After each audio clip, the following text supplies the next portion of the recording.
प्रश्न 16 का B. ABCD एक समलंब चतुर्भुज है जिसमें भुजा AB भुजा DC के समानांतर है और E AD का मध्य बिंदु है। यदि भुजा BC पर बिंदु G इस प्रकार हो कि रेखाखंड EG समानांतर भुजा DC, तो सिद्ध करें कि EG बराबर 1/2 AB प्लस DC। तो सबसे पहले हम एक समलंब बना लेंगे ABCD।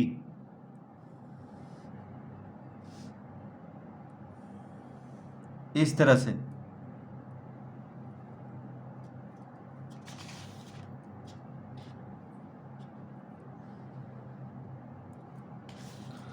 तरह से एक समलंब बना लेंगे ABCD, ABCD।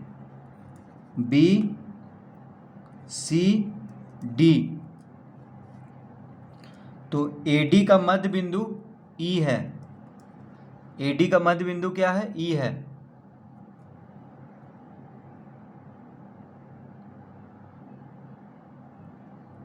और BC पर एक बिंदु G है।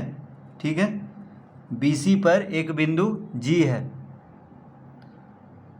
अब EG को मिला देंगे।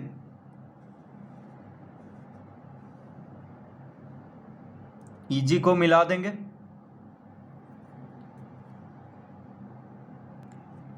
तो समलंब चतुर्भुज में क्या होता है? दो भुजा समानांतर होता है। तो देखिए AB और CD क्या है? समानांतर है।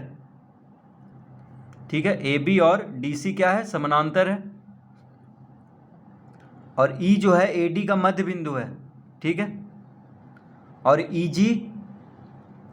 EG समानांतर है DC के। देखिए EG जो है DC के समानांतर है। तो DC के समानांतर है तो EG AB के भी समानांतर होगा, क्योंकि AB समानांतर है DC के और EG समानांतर है DC के। तो इसका मतलब EG जो है AB के भी समानांतर है और DC के भी।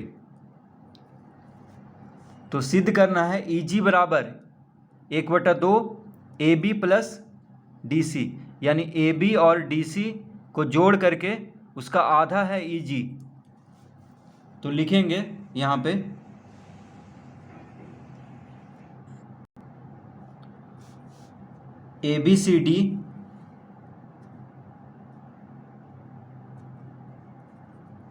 ABCD एक समलंब है, एक समलंब चतुर्भुज।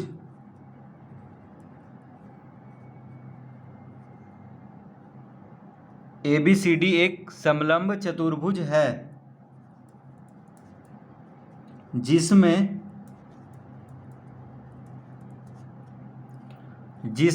AB समानांतर DC है। तो ABCD एक समलंब चतुर्भुज है जिसमें AB समानांतर DC है। ठीक है, अब क्या करेंगे?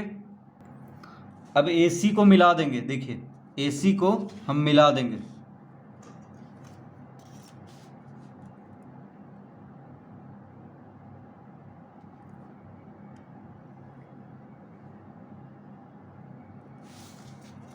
ठीक है, AC को मिला देंगे और AC और EG जहां पे मिल रहा है वहां पे O लिख लेंगे। तो ABCD एक समलंब चतुर्भुज है जिसमें AB समानांतर DC है, अतः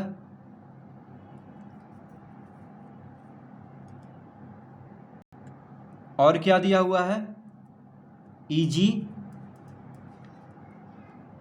EG समानांतर DC, और EG जो है DC के समानांतर है। ठीक है, तो AB DC के समानांतर है और दिया हुआ है कि EG DC के समानांतर है। तो यहाँ पे लिख लेंगे दिया है, इस तरह लिख लेंगे।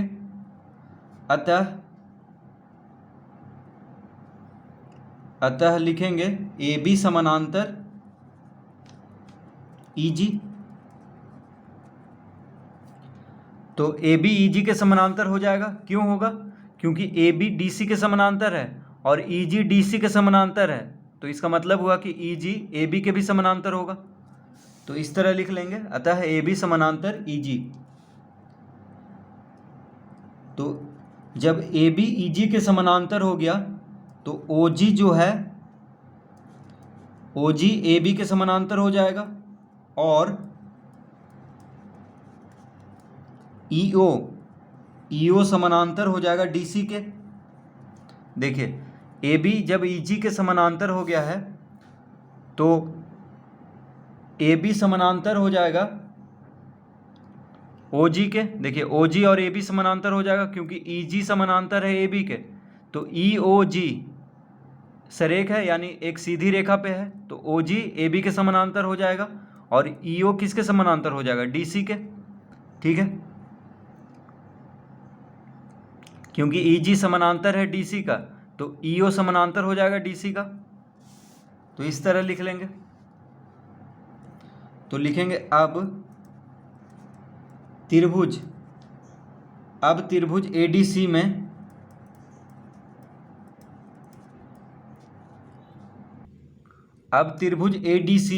अब हम त्रिभुज ए डी सी में देखेंगे। देखिए त्रिभुज ए डी सी, इस त्रिभुज में ए डी सी, ठीक है, ये जो बड़ा वाला त्रिभुज है इसमें, तो त्रिभुज ए डी सी में ई क्या है, ए डी का मध्य बिंदु है। ई जो है ए डी का मध्य बिंदु है, और ई ओ समानांतर है डी सी के। देखिए ई ए डी का मध्य बिंदु है और ई ओ समानांतर है डी सी के, तो मध्य बिंदु प्रमेय के विलोम से ओ क्या हो जाएगा, ओ जो होगा ए सी का मध्य बिंदु हो जाएगा। तो लिखेंगे त्रिभुज ए डी सी में ई ए डी का मध्य बिंदु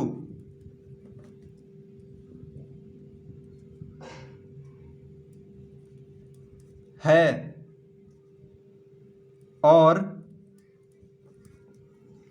और ईओ समानांतर डीसी है। तो देखिए त्रिभुज एडीसी में ई एडी का मध्य बिंदु है और ईओ जो है डीसी के समानांतर है। ठीक है, तो लिखेंगे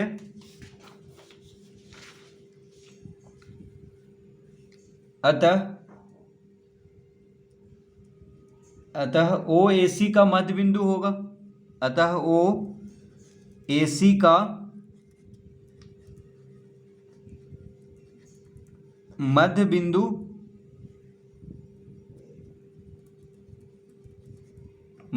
होगा तथा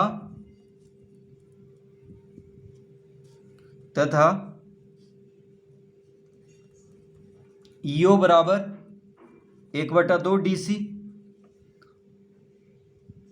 ठीक है, तो ईओ बराबर 1/2 DC होगा और इसको हम पहला लिख लेंगे। तो अब हम चित्र में देखेंगे त्रिभुज एडीसी में। देखिए त्रिभुज एडीसी में ई क्या है, एडी का मध्य बिंदु है और ईओ समानांतर है डीसी का। तो मध्य बिंदु प्रमेय के विलोम से क्या हो जाएगा, ओ एसी का मध्य बिंदु होगा और ईओ जो है डीसी का आधा होगा। ठीक है, ईओ डीसी का आधा हो जाएगा और ओ एसी का मध्य बिंदु हो जाएगा। तो इस तरह लिख लेंगे। अब लिखेंगे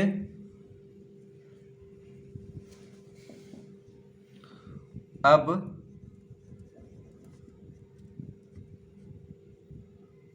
त्रिभुज ए बी सी में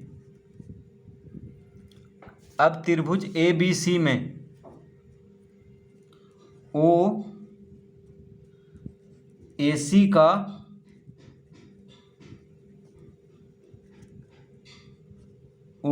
का मध्य बिंदु है। और तो अब त्रिभुज एबीसी में ओ एसी का मध्य बिंदु है और ओ जी समानांतर ए बी है। तो देखिए त्रिभुज एबीसी में अब हम त्रिभुज एबीसी को देखेंगे। तो त्रिभुज एबीसी में ए बी सी, देखिए इस त्रिभुज में ए बी सी, ठीक है, त्रिभुज ए बी सी में ओ क्या है, ए सी का मध्य बिंदु अभिलाए हैं ओ ए सी का मध्य बिंदु है और ओ जी जो है ए बी के समानांतर है, ठीक है। ओ ए सी का मध्य बिंदु है और ओ जी ए बी के समानांतर है। तो मध्य बिंदु पर में के विलोम से क्या हो गया, जी हो जाएगा बी सी का मध्य बिंदु और ओ जी जो होगा ए बी का आधा होगा। तो हम लिखेंगे अतः जी बी सी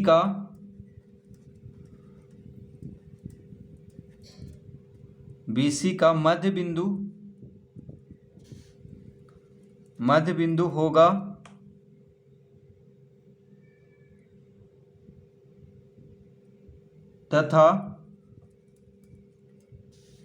तथा OG बराबर 1/2 AB और इसको हम दूसरा लिख लेंगे, ठीक है। तो जब OAC का मध्य बिंदु है त्रिभुज ABC में और OG समानांतर है AB का, तो GBC का मध्य बिंदु होगा तथा OG बराबर 1/2 AB, ठीक है। इस तरह लिख लेंगे। अब लिखेंगे अतः पहला और दूसरा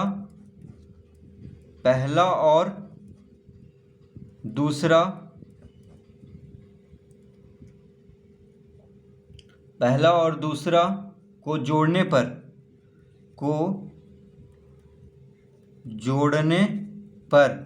तो पहला और दूसरा को जोड़ने पर क्या हो जाएगा, देखिए पहला में क्या था, EO बराबर 1/2 DC और दूसरा में लाए हैं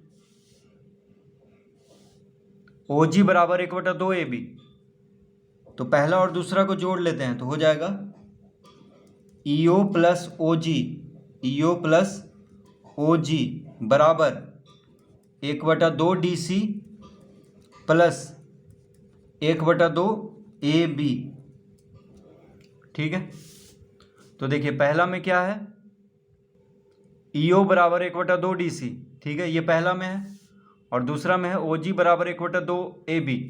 तो EO और OG को जोड़ देंगे, ठीक है। बराबर के जो बायां तरफ है उसको जोड़ेंगे तो बराबर के बायां तरफ EO है पहला में और बराबर के बायां तरफ OG है दूसरा में, तो EO प्लस OG करेंगे बराबर। अब बराबर के दायां तरफ है 1/2 DC पहला में और बराबर के दायां तरफ है 1/2 AB, तो बराबर के दायां तरफ वाले को दोनों को जोड़ देंगे तो EO प्लस OG बराबर 1/2 DC प्लस 1/2 AB हो गया। तो EO प्लस OG को हम लिख सकते हैं, देखिए EO प्लस OG को हम क्या लिख सकते हैं, EG, ठीक है। तो EG को हम लिख सकते हैं EO प्लस OG, तो EO प्लस OG को हम लिख लेंगे EG। अतः EG बराबर 1/2, अब देखिए 1/2 कॉमन ले लेंगे, 1/2 DC है और यहाँ पे 1/2 AB है, तो 1/2 कॉमन ले लेंगे तो हो जाएगा AB को पहले लिख लेंगे फिर DC, ठीक है। तो यही सिद्ध करना था कि सिद्ध करें कि EG बराबर 1/2 AB प्लस DC, यानी EG जो होगा ये EG बराबर होगा 1/2 AB प्लस DC, यानी AB और DC को जोड़ने के बाद उसका आधा होगा EG, ठीक है। तो इस तरह हल करेंगे।